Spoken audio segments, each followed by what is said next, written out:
जब वो आत्मा आएगा आपके जीवन में तब होगा क्या, लिखा है कि परंतु जब पवित्र आत्मा तुम पर आएगा तब तुम सामर्थ पाओगे। हालेलुया। वो सामर्थ जो यीशु मसीह के पास था, वो सामर्थ जो स्वर्गदूतों के पास है। लिखा है और यरूशलेम और सारे यहूदिया और सामरिया में और पृथ्वी की छोर तक मेरे गवाह। गवाह कैसे होंगे? जब हम प्रभु का काम करेंगे, जब प्रभु हमारे जीवन से कार्य करेगा, जब लोग बढ़ेंगे, जब आपके जीवन में सुसमाचार होंगे, तब क्या होंगे? यह गवाही होगी आपके जीवन में। सब जन बोलेंगे हालेलुया। मेरे भाई और बहनों, प्रभु के वचन पर चलना, उसकी सामर्थ्य पाना, यह हमारे आपके लिए बहुत बड़ी बात है। क्योंकि उसकी जो सामर्थ्य है, उसकी जो महिमा है, वह मनुष्य के जीवन में क्या करती है? कार्य करती है। और उससे हमारे जीवन में सिद्धि प्राप्त होती है। हम सिद्ध होते हैं कि हम प्रभु के लोग हैं। क्योंकि अगर हमारा जीवन टेढ़ा मेढ़ा है तो ये जो आत्मा है, जो सामर्थ्य है, उसको क्या करती है? उसको सीधा करती है। कोई अगर हमारे अंदर ऐसी कोई चीजें हैं जिससे नहीं निकल रही हैं, वो आत्मा जब पूरी तरह से आती है हमारे अंदर, आपके अंदर, हम पूरी तरह से बदल जाते हैं, चेंज हो जाते हैं। लिखा है कि यह कहकर वह उनके देखते देखते ऊपर उठा लिया गया और बादल ने उसे उनकी आंखों से छिपा लिया। किसको? यीशु मसीह को। हालेलुया। जब यीशु मसीह मारे गए, गाड़े गए, जीवित हो उठे, 40 दिन तक अपने चेलों के साथ थे, प्रचार किया उन्होंने। उसके बाद वो स्वर्ग में उठा ले गए और लिखा है कि बादल ने उन्हें उनकी आंखों से क्या किया? छिपा लिया।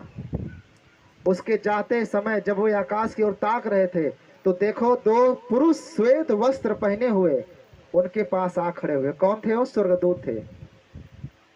हालेलुया। उनके पास आ खड़े हुए और उनसे कहा, हे गलीली पुरुषों, तुम क्यों खड़े आकाश की ओर देख रहे हो? यही यीशु जो तुम्हारे पास से स्वर्ग पर उठा लिया गया है, जिस रीति से तुमने स्वर्ग को जाते देखा है, उसी रीति से वह फिर, जैसे वह बादलों में उठा लिया गया है, फिर वह एक दिन बादलों पर आएगा। इसीलिए पौलुस कहता है कि जागते रहो। जागते रहने का मतलब है प्रार्थना करना, आत्मा में जागना। हालेलुया। ताकि हमारा प्रभु आए और हमें सोते ना पाए, हमें जागते देखे। क्योंकि यीशु मसीह अपने चेलों को कहा कि तुम यहीं ठहरो, मैं भी आ रहा हूँ। वो प्रार्थना करता रहा, कुछ समय के बाद आया, देखा तो चेले सो रहे थे। और यीशु मसीह ने कहा कि तुम मेरे साथ एक घड़ी भी नहीं जाग सके। जागते रहने का मतलब ये है प्रार्थना करना। सब जन बोलोगे आमीन। रोमियो 8:16।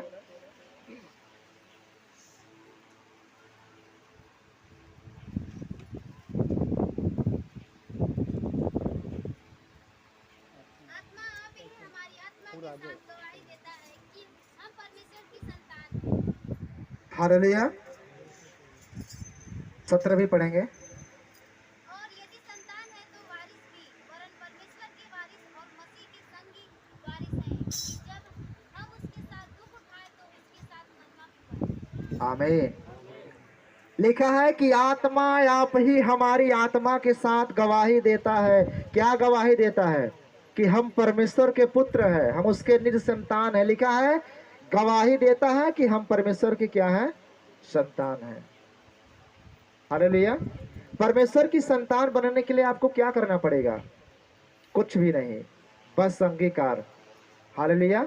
आपके मनों को बदलना पड़ेगा, आप परमेश्वर की संतान हुए। लिखा है वचन में कि आत्मा आप ही हमारी आत्मा के साथ गवाही देता है कि हम किसके पुत्र हैं? परमेश्वर के पुत्र हैं। हालेलुया। जिसने इस संसार को रच दिया और सब कुछ बनाने के बाद कहा, एवरीथिंग्स लुक्स गुड, देखने में सब अच्छा है। हालेलुया। लिखा है और यदि संतान है तो वारिस भी, वरन परमेश्वर के वारिस और मसीह के संगी वारिस। हालेलुया। कि जब हम उसके साथ दुख उठाएं तो उसके साथ महिमा भी पाए। अगर हम प्रभु में हैं, प्रभु में हम चल रहे हैं, प्रभु में हम बने हुए हैं, अगर हम दुख उठा रहे हैं तो हम महिमा भी पाएंगे, क्योंकि यीशु मसीह ने दुख उठाया, वो परमेश्वर के पास चले गए, उठा ले गए स्वर्ग में। तो हम भी महिमा पाने वाले हैं, हम भी उस परमेश्वर के संतान है, उस परमेश्वर के वारिस है। लिखा है कि मसीह के संगी वारिस है। हम लोग कोई मामूली जन नहीं है। आज भले आप अपने आप को अकेला महसूस करें, लेकिन आप अकेले जानते हैं दुनिया का मालिक और रक्षक, पूरी सृष्टि को बनाने वाला वो परमेश्वर हमारे आपके साथ है। हम अकेले कहाँ हैं? हम अकेले नहीं हैं। आपके हर कदम पर हमारा प्रभु चलने के लिए तैयार है, सिर्फ हम प्रभु के लिए कदम बढ़ाएं। लिखा है कि दुख उठाएं तो उसके साथ महिमा भी पाए। महिमा क्या है? हालेलुया। लोग जानेंगे कि किस तरह के परमेश्वर की महिमा है। इफिसियों 1:13।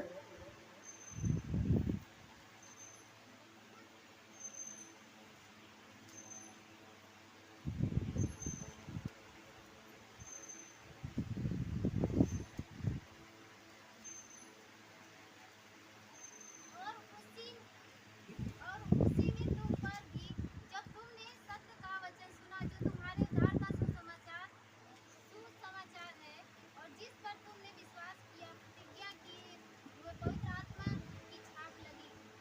हालेलुया।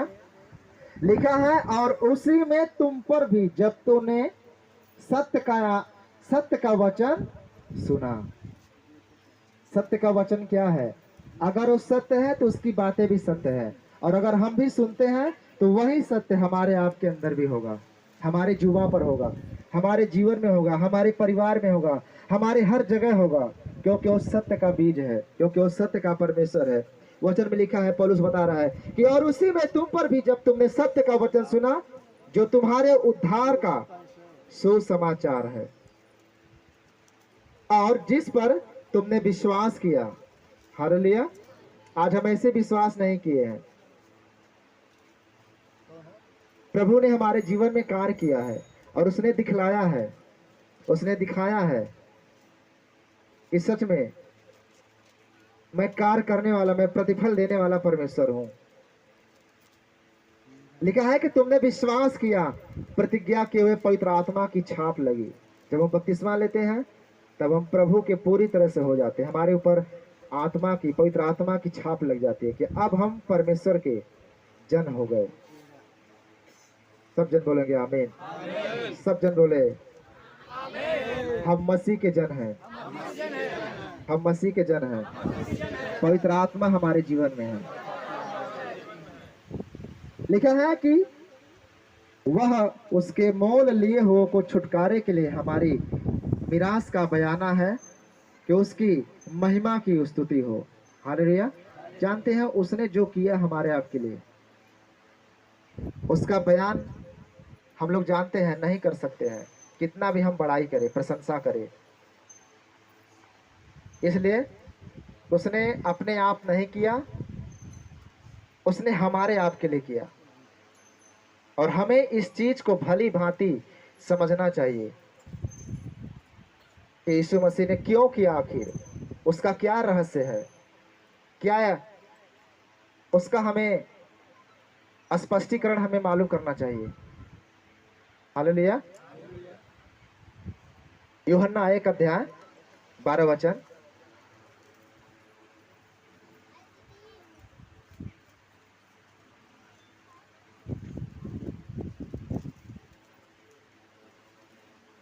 परंतु जितनों ने उसे ग्रहण किया, उसने उन्हें परमेश्वर की संतान होने का अधिकार दिया, अर्थात उन्हें जो उसके नाम पर विश्वास रखते हैं, वे न तो लहू से न बस शरीर बस बस।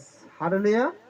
लिखा है परंतु जितनों ने उसे ग्रहण किया। मेरे भाई और बहनों, छोटा हो, अमीर हो, गरीब हो, बड़ा हो, धर्म किसी भी धर्म से हो, किसी भी जाति से हो, लिखा है कि जितनों ने उसे ग्रहण किया। अगर आपने ग्रहण कर लिया, अगर आपने उसे उद्धारकर्ता करके अपने दिल में बसा लिया, तो लिखा है कि उसने उन्हें परमेश्वर की संतान होने का अधिकार दिया। और यह लोग जान जाएंगे कि हम प्रभु के जन हैं, हम प्रभु के बेटे हैं, प्रभु की बेटियां हैं। हालेलुया। तब यही हमारे पड़ोसी कहते हैं अब तो तुम प्रभु में जाते हो। हालेलुया। अब तो तुम किसी को नहीं मानोगे। क्यों? क्योंकि वे लोग जान जाते हैं कि हम प्रभु के संतान हो गए। हालेलुया। और यही हमारा स्पिरिचुअल फादर है, यही हमारा आत्मिक परमेश्वर है, और दूसरा कोई नहीं है। क्योंकि हमारे एक ही पिता हो सकते हैं, हजारों पिता नहीं। हालेलुया। हमारा एक ही पिता है और वो है हमारा प्रभु यीशु। लिखा है परंतु जितनों ने उसे ग्रहण किया उसने उन्हें परमेश्वर की संतान होने का अधिकार दिया। और उसने कहा कि तुम मेरे बेटे हो, तुम मेरे क्या हो? बेटियां हो, अगर मेरी आज्ञाओं पर चलते हो, मेरी वचनों पर चलते हो। लिखा है वचन में कि परमेश्वर की संतान होने का अधिकार दिया, अर्थात उन्हें जो उसके नाम पर विश्वास रखते हैं। अगर परखते हैं कोई बात नहीं, लेकिन अगर दिल से अगर आप विश्वास करते हैं तो यह हमारे आपके लिए बड़े ही सौभाग्य की बात है। और प्रभु कभी भी हमें आपको निराश नहीं रखेगा। हमारे मस्तक को वह ऊंचा करने वाला परमेश्वर है। निकालेंगे योएल नबी की किताब, योएल भविष्यवक्ता किताब 2 अध्याय 28-29।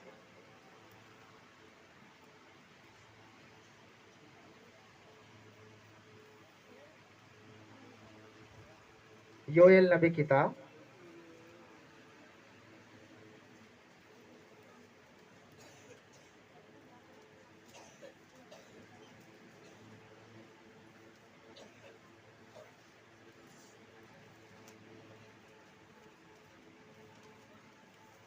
पृष्ठ संख्या 1062,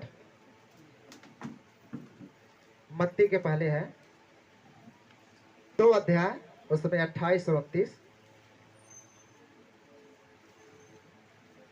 उन बातों के बाद मैं सब प्राणियों पर अपना आत्मा उंडेलूंगा। तुम्हारे बेटे बेटियां भविष्यवाणी करेंगी और तुम्हारे पुरनिये स्वप्न देखेंगे और तुम्हारे जवान दर्शन देखेंगे।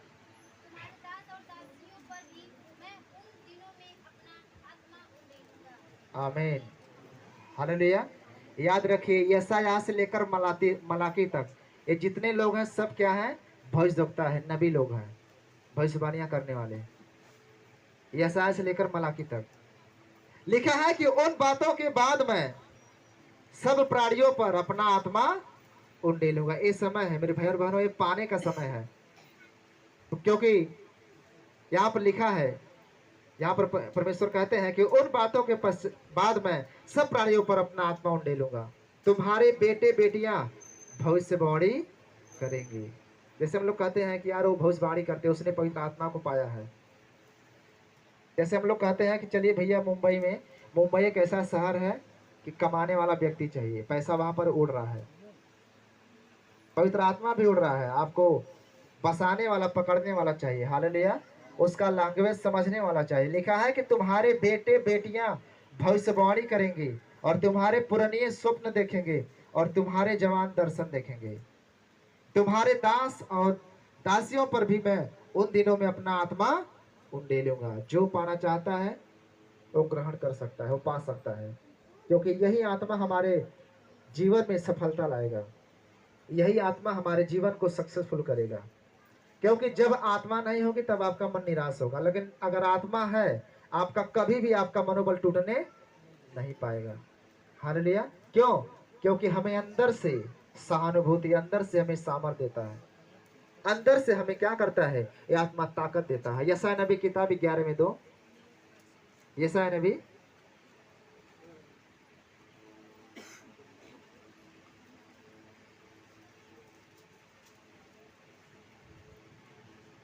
यहोवा का आत्मा बुद्धि और समझ का आत्मा, युक्ति और पराक्रम का आत्मा और ज्ञान और यहोवा के भय का आत्मा उस पर ठहरा रहेगा।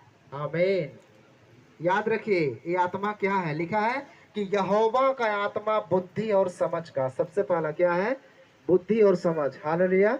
अगर आपके जीवन में बुद्धि नहीं है, जैसे आप कोई काम करते हैं बिगड़ जाता है, या आप क्या कर रहे हैं आपको समझ नहीं आ रहा है, तो आप अपने प्रभु से आप मांगे कि हे परमेश्वर मुझे समझ का और बुद्धि का आत्मा दीजिए, जैसे सुलेमान ने मांगा और परमेश्वर ने बुद्धि से ज्यादा उसके जीवन में और चीजों को उंडेला। और उसे अति बुद्धिमान बनाया। लिखा है कि यहोवा का आत्मा क्या है? बुद्धि और समझ का आत्मा, युक्ति और पराक्रम का आत्मा। हालेलुया। पराक्रम जिससे आप वीरता दिखाएंगे, और ज्ञान जिससे आप विजडम ठहरेंगे, जिससे आपके अंदर वो कॉन्शंस, वो विवेक आ जागेगा। ओ आत्मा की बात हो रही है, लिखा है वचन में। और ज्ञान और यहोवा के भय का आत्मा उस पर ठहरा रहेगा। मेरे भाई और बहनों, ये आत्मा हमारे आपके लिए अगर हम प्रभु में है तो अति आवश्यक है कि हम प्रभु को पालें, हम प्रभु में चले। सब जन बोलेंगे हालेलुया। लेकिन इसको पाने के लिए आपको थोड़ा सा परिश्रम भी करना पड़ेगा। ऐसा नहीं है कि आप दिन भर भोजपुरी गाना देखेंगे और अब पालेंगे। हालेलुया। अगर आप दिन भर भोजपुरी गाना देखेंगे और प्रार्थना करेंगे प्रभु मेरे जीवन में, या नहीं आएगा, क्योंकि वो गाना भरा हुआ है। अगर ये शरीर खाली है और आत्मिक बनाना चाहते हैं, और मन से आत्मा से आप प्रभु से कहें प्रभु तू मेरे जीवन में आ। जैसे आप लोगों ने फेसबुक पर देखा होगा, एक व्यक्ति रहता है तो एक डॉक्टर या कोई रहता है, उसके सर को काट के उसमें से सिगरेट निकालता है। देखे होंगे व्हाट्सएप फेसबुक पर। हालेलुया। उसमें शराब की बोतल निकालता है, उसमें से और चीज़ें निकालता है, फिर उसके अंदर बाइबल भर देता है, फिर उसको सील देता है। देखे हैं कि नहीं देखे हैं? हालेलुया। ऑपरेशन होता है उसका। तो ये चीज़ें हमारे आप, जब ये बाइबल हमारे आपके अंदर होगा तब ये आत्मा हमारे आपके जीवन में कार्य करेगा। तो हमारे आपका बुद्धि और समझ का आत्मा, एक तो पराक्रम का आत्मा और ज्ञान और यहोवा के भय का आत्मा उस पर क्या होगा? ठहरा रहेगा। कदापि यह आत्मा हमें छोड़कर नहीं जाने वाला है। सब जन बोलेंगे आमीन। इसी में 44 में 3 ऐसा 2 वचन और 44 में 3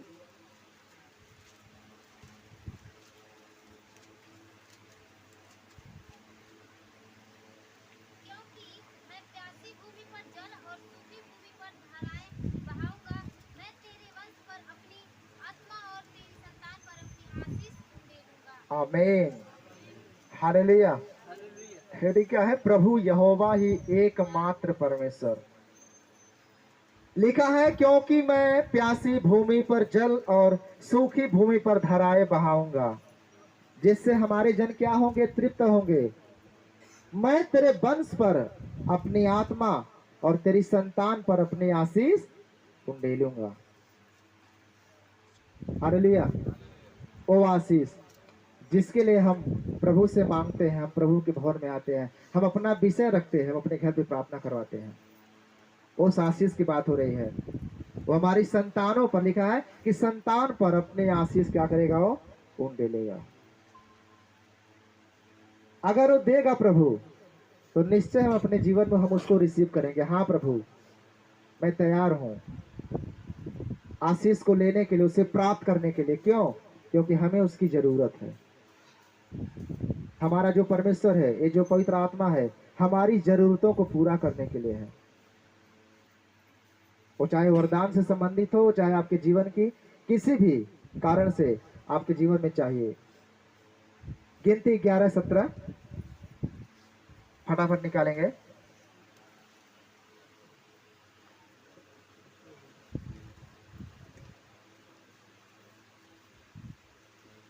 मैं उतर कर तुझसे वहाँ बातें करूंगा, और जो आत्मा तुझ में है उसमें से कुछ लेकर उनमें समाऊंगा, और वे इन लोगों का भार तेरे संग उठाए रहेंगे, और तुझे उसको अकेले उठाना न पड़ेगा।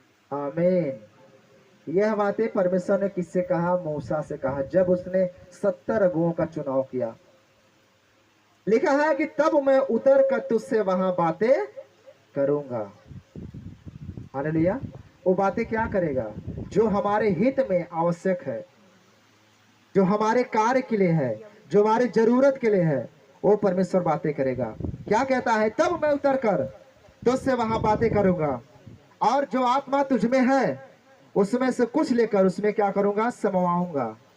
हालेलुया। तब हमारी आत्मिक आंखें खुलेंगी, तब हम जानेंगे, यहोवा का स्वरूप हम निहारेंगे। बाइबल में लिखा है कि और वे इन लोगों का भार तेरे संग उठाए रहेंगे। कि अब हमें मिलकर कदम से कदम उठाना होगा। हालेलुया। अब हमें साथ साथ चलना होगा। लिखा है और तुझे उसको अकेले उठाना ना पड़ेगा। मेरे भाई और बहनों, अगर 50 किलो का वजन है, अगर उसको एक व्यक्ति उठाएगा तो भारी लगेगा, उठा लेगा दम लगा करके, लेकिन उसको भारी लगेगा। लेकिन अगर वही चीज अगर 10 लोग उठाएंगे, क्या होगा? बोझ हल्का हो जाएगा। हालेलुया। और उसी चीज को परमेश्वर मूसा से बातें कर रहे हैं। क्या कहते हैं? कि तुझे उसको अकेले उठाना ना पड़ेगा। लास्ट वचन गलातियों 3:14, कुरिन्थियों के बाद है।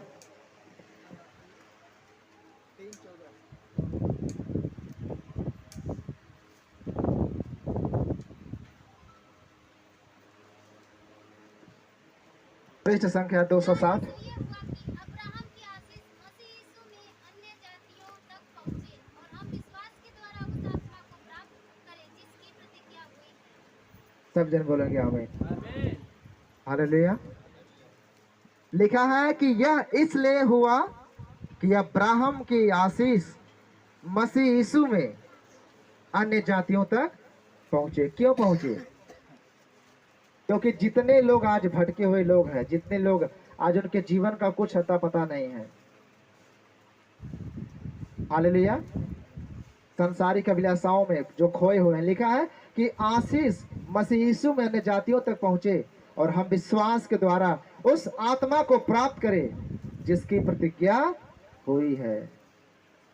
हालेलुया। मेरे भाई और बहनों, आज हमें उस होली स्पिरिट की, आज हमें उस आत्मा की हमें अति आवश्यक है। सब जन बोलोगे आमीन। जरूरत क्यों है जानते हैं? वो हमारा सहायक है।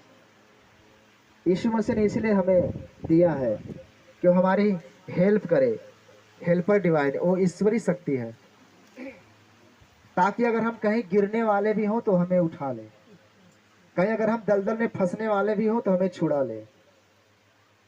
हालेलुया। ये परमेश्वर के कार्य हैं। प्रभु इस वचन के साथ हम सबों को आशीष दे। सब जन बैठे रहेंगे।